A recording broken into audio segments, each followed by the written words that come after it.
പോട്ട ആശ്രമം signal junction സമീപം ഇരുചക്രവാഹനവും ട്രാവലറും തമ്മിൽ കൂട്ടിയിടിച്ച് ഒരാൾ മരിച്ചു. വിയാർപുരം സ്വദേശി മാളിയേക്കൽ മാളക്കാരൻ 32 വയസ്സുള്ള ജീസനാണ് മരിച്ചത്.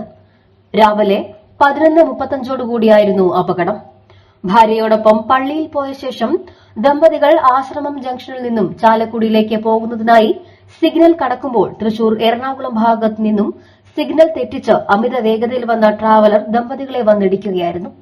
ഇടിയുടെ ആഘാതത്തിൽ ജീസൻ തെറിച്ചു വീഴുകയും ഇരുവരെയും പരിക്കുകളോടെ സെന്റ് ജെയിംസ് ആശുപത്രി എമർജൻസി വിഭാഗത്തിൽ പ്രവേശിപ്പിച്ചുവെങ്കിലും ജീസന്റെ ജീവൻ രക്ഷിക്കാനായില്ല.